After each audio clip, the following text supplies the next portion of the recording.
Pemirsa, modus baru kejahatan terhadap anak lewat media sosial diungkap oleh Bareskrim Polri lewat modus yang dikenal dengan istilah grooming.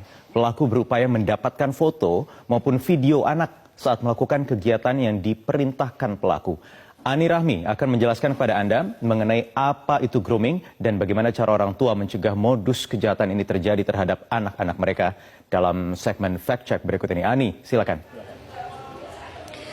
Poyo dan juga pemirsa, ada 1.300 foto dan video anak tanpa busana yang ditemukan Bareskrim Polri dari pelaku, yaitu TR. Ada 50 anak yang sudah teridentifikasi dan inilah modus kejahatan seksual baru terhadap anak, yaitu grooming. Kita lihat modus operandi yang berhasil diungkap oleh Bareskrim Polri berdasarkan laporan dari KPAI. Yang pertama adalah pelaku memalsukan akun media sosial seorang guru perempuan. Dalam kasus ini media sosialnya adalah Instagram. Nah, foto guru perempuan diambil lalu pelaku membuat akun baru dengan mengatasnamakan guru tersebut. Pelaku juga melakukan profiling terhadap sang guru dan follower Instagram dari guru tersebut, khususnya anak-anak.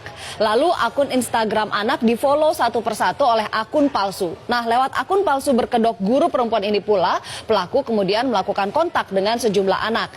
Tahapan modus yang paling krusial adalah yang kedua, yaitu grooming, yaitu pelaku berupaya untuk membangun hubungan, mendapatkan kepercayaan dan ada hubungan emosional dengan anak, serta berusaha meyakinkan mereka. Tujuannya adalah agar bisa memanipulasi, mengeksploitasi, dan melecehkan. Dalam proses grooming ini pula, pelaku menggunakan banyak sekali taktik, mulai dari berpura-pura menjadi kawan sebaya, memberikan hadiah, memberikan perhatian, nasihat.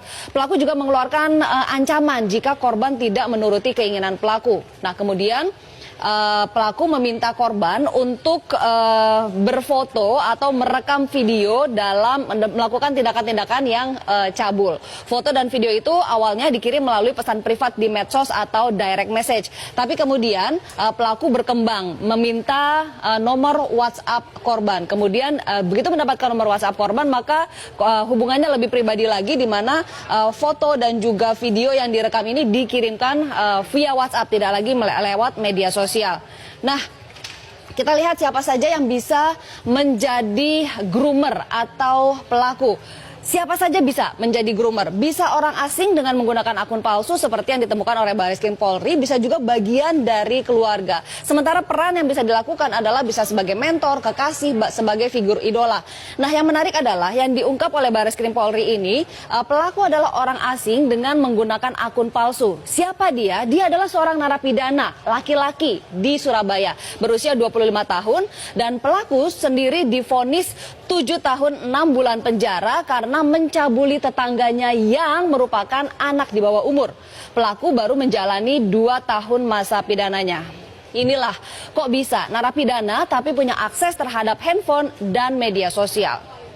Lalu sebetulnya banyak sekali hukum yang mengancam pelaku kejahatan seksual terhadap anak. Sebut saja misalnya Undang-Undang Perlindungan Anak nomor 3 tahun 2014, ada pasal 76E yang menyebutkan larangan untuk membuat anak melakukan perbuatan cabul. Lalu pasal 82 masih undang-undang yang sama yang menjelaskan tentang ancaman pidananya. Ancaman pidananya adalah 5 tahun penjara dan denda 5 miliar rupiah.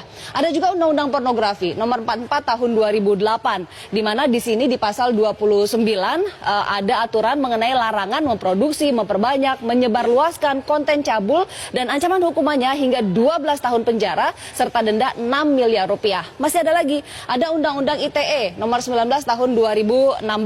Di sini disebutkan bahwa ada di pasal 45 ada larangan untuk distribusi dokumen elektronik yang memiliki muatan kesusilaan. Ancamannya 6 tahun penjara dan denda 1 miliar rupiah. Nah, khusus untuk kejahatan seksual terhadap anak, ada Perpu nomor 1 tahun 2016 yang mengatur pemberatan hukuman bagi pelaku. Mulai dari masa pidananya ditambah 1/3, lalu juga ada pengumuman identitas pelaku, jadi biar publik tahu siapa pelaku sebenarnya, dikebiri hingga pemasangan alat pendeteksi elektronis. Kita hitung hukumannya, kalau misalnya semua ini diakumulasi, maka 5 tahun, 12 tahun, 6 tahun, 23 tahun. Kalau ditambah sepertiga lagi 7,6 tahun, total 30,6 tahun pidana penjara. Sementara dendanya jika diakumulasi bisa sampai 12 miliar rupiah. Tapi kan ternyata tidak, karena yang dikenakan hanya satu, yaitu hukuman 15 tahun hingga 20 tahun penjara atau bisa juga terkena hukuman mati dan dendanya 5 miliar rupiah. Nah, kepada orang tua dan juga orang-orang dewasa di sekitar anak seperti guru, pengasuh, harus selalu memperhatikan anak dan waspada, terutama jika menemukan ciri-ciri yang menjadi indikasi bahwa anak adalah korban dari grooming. Kita lihat di sini ciri-cirinya. Yang pertama adalah anak menjadi sangat tertutup. Bahkan untuk aktivitas sehari-hari seperti kegiatan yang dilakukan, teman-temannya, anak menjadi sangat tertutup dan tidak lagi bercerita kepada orang-orang dewasa di sekitarnya, termasuk juga orang tua. Lalu anak memiliki pacar yang usianya jauh lebih tua. Anak juga tiba-tiba memiliki banyak sekali barang baru dan juga uang yang lebih banyak dibandingkan dengan uang jajan yang diberikan orang tua misalnya. Dan juga anak mudah tertekan, bahkan sensitif. Karenanya orang tua dan orang-orang dewasa di sekitar anak harus peka dengan perubahan-perubahan yang ada di diri anak. Dan jika melihat ciri-ciri salah satu saja seperti ini, segeralah cari lebih dalam, cari tahu apa penyebabnya. Dan jika memang terbukti anak menjadi korban grooming, segera lapor ke polisi. Berikutnya adalah orang tua juga bisa melakukan peran lebih. Yang pertama ada komunikasi, komitmen, dan supervisi. Komunikasi ini tentang apa saja? Penggunaan gadget, media sosial, keseharian anak, teman-teman anak, apa saja. Buka dan jaga jalur komunikasi dengan anak. Termasuk tentu saja tentang keamanan bermedia sosial. Pastikan anak tahu informasi apa saja yang boleh disebarkan dan apa yang tidak boleh disebarkan. Lalu juga buat kesepakatan, ini terkait masalah komitmen mengenai penggunaan gadget. Misalnya berapa lama anak bisa main gadget, kapan dan di mana boleh main gadget. Lalu misalnya ada komitmen dengan kesepakatan ini baik dari orang tua maupun dari diri anak sendiri. Nah, dari orang tua juga harus memberikan teladan dan komit tidak menggunakan gadget di waktu-waktu yang disepakati. Jangan sampai anaknya dilarang tapi orang tuanya pakai gadget, itu kan tidak memberikan teladan. Yang berikutnya adalah supervisi, artinya orang tua dan orang-orang dewasa di sekitar anak harus mengawasi aktivitas anak di dunia maya. Konten yang dilihat anak apa, game yang dimainkan anak harus tahu, media sosial yang diikuti, aktivitas dan jaringan pertemanannya juga harus dalam pengawasan. Nah, untuk penyedia platform media sosial juga sebetulnya harus punya peran dalam upaya perlindungan anak. Harus ada aturan yang mengikat dan juga komitmen yang tegas. Misalnya, anak tidak boleh bermedia sosial jika memang usianya di bawah 17 tahun dan harus ketat di situ. Juga harus memperketat sistem pengamanan terhadap duplikasi akun.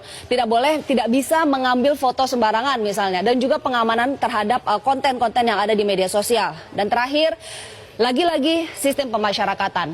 Harus ada larangan yang tegas, jelas, dan juga betul-betul diimplementasikan terkait penggunaan handphone oleh narapidana.